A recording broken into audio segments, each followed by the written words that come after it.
Camp de réfugiés palestiniens situé à Rafah, la ville la plus au sud du territoire palestinien de Gaza, a été frappée par un bombardement israélien. Ce camp, il était géré par l'agence de l'ONU pour les réfugiés palestiniens, l'UNRWA, et d'après les responsables palestiniens sur place, il aurait été, je cite, délibérément visé. Il aurait tué au moins 45 personnes et fait 247 blessés, selon le ministère de la Santé donc de Gaza, dirigé par le Hamas. L'UNRWA de son côté va dans le sens de ce bilan. Elle évoque de son côté, je cite, des victimes en masse parmi lesquelles des enfants et des femmes. Pourtant, selon l'ONG, eh bien l'armée israélienne avait désigné ce même lieu comme étant une zone humanitaire qui devait donc a priori être épargnée par les frappes. De son côté, Israël a reconnu avoir conduit cette frappe, mais affirme avoir frappé, je cite, un complexe du Hamas dans lequel opéraient d'importants terroristes, selon eux. Par ailleurs, l'armée israélienne affirme que 2 de ses responsables du Hamas en Cisjordanie ont été tués dans cette frappe. Alors là, c'est exceptionnel ce qui vient de se passer quand même. Là, on assiste aux plus belles harakiri politiques, je pense, contemporaines. On est dans une situation enflammée dans le monde avec ce conflit qui dure des décennies. Ça se tape de partout dessus et tout ça. Il y a les pour, il y a les contre. Il n'y a pas de juste milieu apparemment. Et là où Israël était quand même borderline, parce que bon, c'est quand même les colons qui sont en train de gratter un pays qui leur appartient pas de base et des terres et qui sont en train de tège des peuples entiers. Ah, ça va parce que comme ils sont sauvés par l'Occident, ça va, ils arrivent à faire leur petit truc quand même. Et là, qu'est-ce qu'ils font? Ils défoncent un camp de réfugiés. Et en plus qui appartenait à une branche, une succursale de l'ONU. Les mecs se sont fait seppuku quoi. Déjà t'es dans une situation politique où c'est borderline, t'as la moitié du monde, même plus de la moitié, qui sont contre Israël et contre en tout cas la politique de Netanyahou. À l'intérieur du pays même, t'as des juifs qui sont contre la politique de Netanyahou. Mais ça va y survivre. Et là le mec, il vient vraiment de défoncer des innocents. Et l'excuse qu'il dit, c'est qu'ils ont réussi à tuer deux gens du Hamas. Donc en fait, en tuant 2 gens du Hamas, ils ont explosé 250 personnes. Alors des morts, des blessés. Là, je suis désolé, mais tu peux même pas les défendre en fait. Comment défendre cet acte?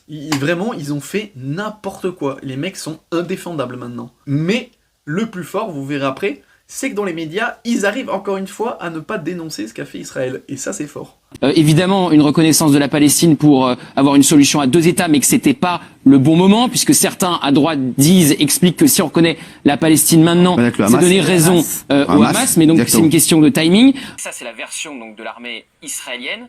Le but de cette frappe était de toucher 2 terroristes du Hamas. C'est ce qu'a dit le porte-parole de l'armée israélienne. Ensuite, il y a un incendie qui se serait donc déclaré et qui aurait causé la mort de plus de 40 personnes, dont des enfants. Vous voyez, donc là on est sur un TPMP, mais c'est le discours ambiant de tous les médias de France, parce qu'on sait par qui ils sont contrôlés. Et là, déjà, il y a une grosse défense d'Israël. C'est-à-dire qu'ils ont fait de la grosse merde en faisant ça, mais là, on te dit, ils ont tiré pour tuer 2 gens du Hamas, puis il y a eu un incendie. Et c'est l'incendie qui a fait tous ces dégâts et tous ces morts. Sous-entendu, c'est insidieux, mais ça sous-entend que Israël a fait un bon tir chirurgical en tuant 2 trucs, sauf qu'après, bon voilà, petit problème, dommage collatéral ou quoi, il y a eu un incendie. Donc en fait, c'est pas eux qui ont tué directement les gens, les réfugiés de Palestine. C'est pas la bombe à tuer toutes ces personnes, c'est vraiment l'incendie qui a été fait après. C'est vraiment pervers. Et avant ce qu'il dit, il parle de, oui, parce que donc tout ce que tout le monde veut, c'est 2 États, etc. Mais on peut pas le faire maintenant, parce qu'il y a le Hamas qui est là et qu'il faut s'en débarrasser. Mais ça, c'est la plus grosse excuse du monde. La Palestine, depuis qu'Israël a été créé par les Occidentaux, a été grignotée depuis le début en fait. Son territoire n'a cessé d'année en année de diminuer jusqu'à devenir plus rien. Jusqu'à ce que c'est actuellement la Cisjordanie, qui est déjà bien grignotée, et la bande de Gaza. Et le Hamas n'était pas au pouvoir pendant des décennies. Donc en fait, la solution à 2 États, ils auraient pu le faire bien avant. Et là donc, comme par hasard, maintenant il y a le Hamas, donc on peut pas le faire, il faut d'abord qu'on l'éradique.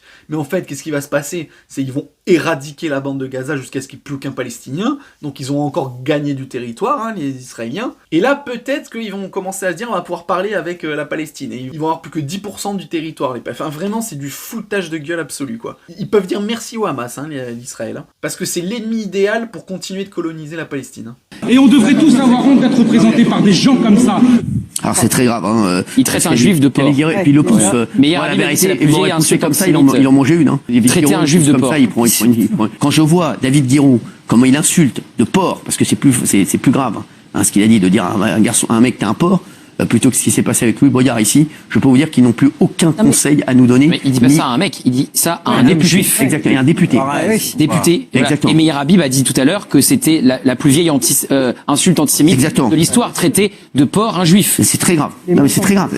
Là, c'est génial. Il y a une intercalation entre deux députés, et donc le gars qu'on voit là à l'écran, il dit que c'est un gros porc, etc., machin. Oh là là, attention, oh là là, quel scandale. Oh, mon Dieu, on a traité un juif de porc, quelle horreur. J'ai l'impression d'être dans une cour de primaire. Vraiment, ça fait pitié. On a un niveau, ça c'est des adultes qui gouvernent un pays et qui sont scandalisés par les insultes parce qu'on les a traités de gros porcs. Oh, vraiment, mais c'est affligeant le niveau. Vraiment, il fait pitié. C'est vraiment catastrophique l'état dans lequel on est. Les gens qui nous gouvernent, d'être scandalisés par ça. Et là où c'est vraiment drôle, c'est que Hanouna, qui est juif, il n'a même pas fait gaffe que la blague avait un rapport avec un porc, les juifs ne mangent pas de porc. Parce que il fait que répéter que oh là là, traiter de porc c'est un scandale. Alors mon Dieu, si vraiment c'est le stade ultime, traiter de quelqu'un de porc. Et donc, je sais plus comment il s'appelle là, le jeune, qui lui rappelle bien que c'est parce que c'est un élu juif. Mais on voit bien qu'Hanouna il est à côté de la plaque et qu'il percute qu'à la fin que porc par rapport au fait qu'il soit juif. Mais sinon voilà, enfin, être choqué pour tout là, juste parce que le mec l'a traité de porc, c'est vraiment scandaleux quoi. Pour moi la sanction elle est totalement délirante. Pour un salut nazi, il y avait eu un simple rappel à l'ordre. Je rappelle à l'Assemblée,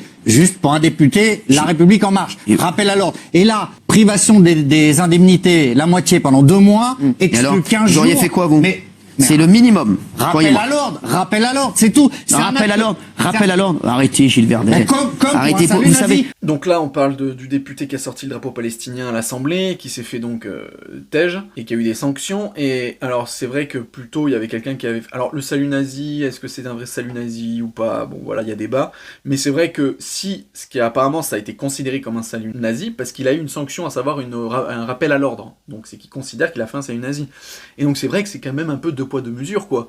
Parce que je suis désolé, mais... Et ce qui est marrant, c'est que dans les deux cas, ça touche les juifs. Mais c'est marrant de voir comme les juifs, ils préfèrent sanctionner plus fort quelqu'un qui a un drapeau palestinien plutôt que quelqu'un qui fait un salut nazi. C'est franchement, dans l'échelle des symboles, c'est quand même fort. Ça montre qu'ils préfèrent sanctionner plus fort des gens qui sont en train d'exterminer plutôt que des gens qui les ont exterminés. C'est vraiment fort. Faut pas être naïf. En sortant un drapeau comme ça, ils veulent laisser entendre que il y a que eux qui sont sensibles au drame palestinien, alors que toute l'Assemblée nationale, évidemment, a été émue, était choquée par ce drame qui s'est passé. Alors, c'est bien Jean-Michel Maire, mais en fait, c'est le cas. Je vomis l'extrême gauche, hein, mais c'est les seuls, effectivement, à soutenir la Palestine actuellement en politique.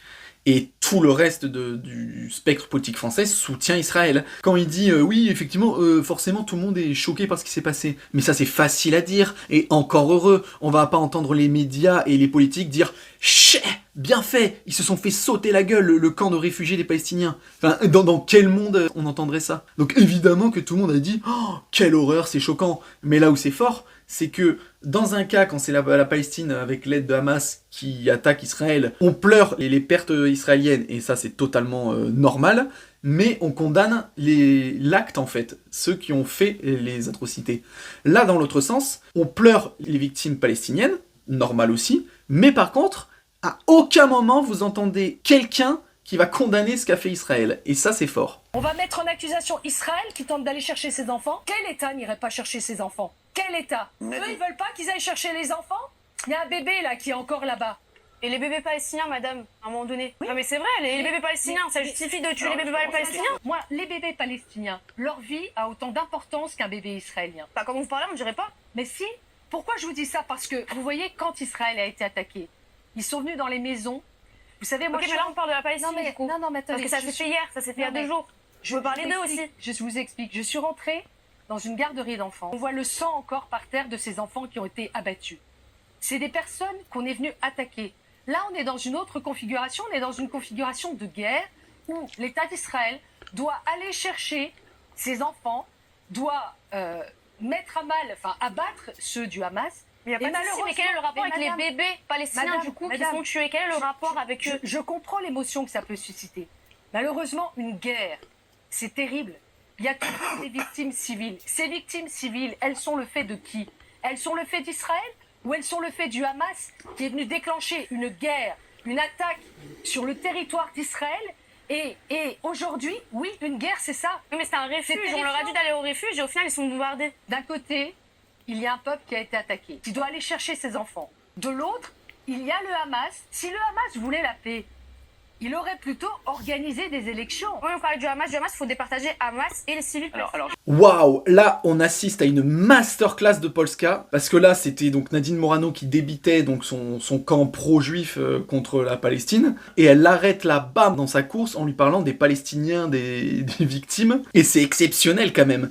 Parce que quand Polska, parce que c'est vraiment le sujet quand même, ok il y a eu le 7 octobre qui est ignoble, mais là on parle quand même de ce qui vient de se passer qui est ignoble aussi, et quand Polska elle remet sur la table, on parle des victimes palestiniennes, Nadine Morano, elle parle des victimes israéliennes.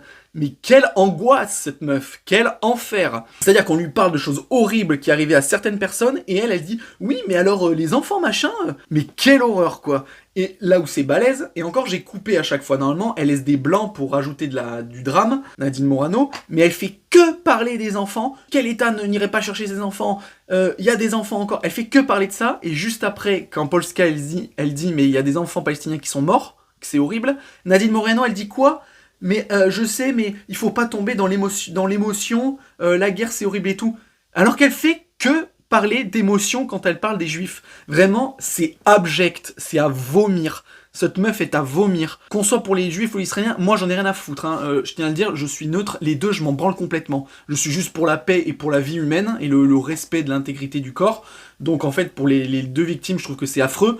Mais par contre, tous ceux qui sont pour un camp ou pour l'autre, faut prendre leur tête et les smasher les unes contre les autres. Parce que les deux sont à vomir. Et là, dans ce cas, Nadine Morano, mais elle est infecte. Parce que vraiment, on parle de ces pauvres gens qui se sont fait bombarder la gueule, alors qu'en plus, ils étaient dans un camp de réfugiés sous égide de l'ONU. Et après, elle, cette meuf, elle ose tout comparer aux victimes israéliennes. Mais vraiment, elle n'a pas honte, quoi. Et franchement, j'ai adoré cette séquence, parce que Polska, elle lui tient tête tout le long, et elle a tellement raison quand elle parle. Et en plus, du coup, Nadine Morano, elle fait l'amalgame avec Hamas et la Palestine. Mais après, à un moment donné, ce qu'il faut comprendre, c'est que déjà, le Hamas, ils ont été élus en Palestine, hein, à la majorité. Et en fait, quand tu vois que dans le monde arabe, et même le monde non occidental, la majorité des gens soutiennent la Palestine, depuis la création d'Israël, la Palestine se fait bouffer la gueule. Et elle ne peut rien faire. Donc quand il n'y avait pas d'actes terroristes, on disait rien. La communauté occidentale fermait sa gueule. Et il ne disait rien sur les atrocités d'Israël. Quand on fait le bilan comptable de morts entre les Juifs et les Palestiniens, il n'y a pas photo. Et ça, on s'en branle. Et même sur les territoires grignotés par Israël contre la Palestine. Quand d'un seul coup, il y a une organisation, certes terroriste, parce qu'ils font des actes terroristes,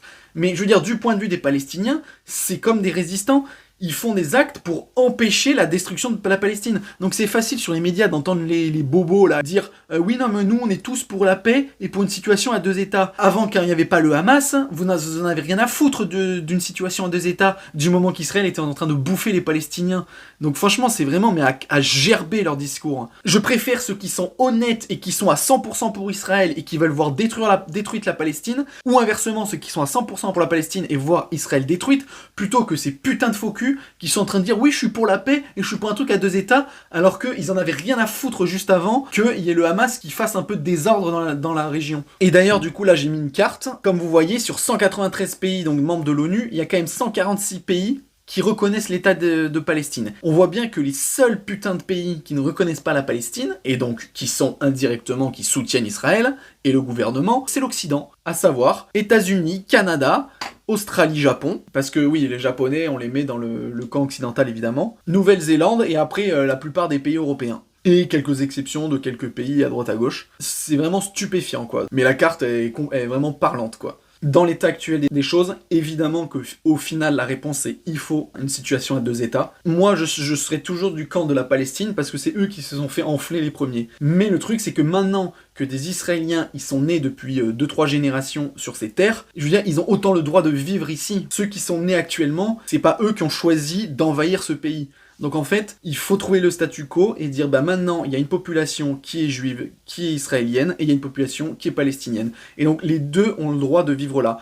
Par contre, bien sûr, sur la division, bien sûr qu'il faut donner beaucoup plus de terres aux Palestiniens, parce que là, ça serait carrément l'arnaque. Et ce qu'il faut pour ça, parce que les deux pays ne se mettront jamais d'accord, il faut des pays plus puissants qui tapent du poing sur la table.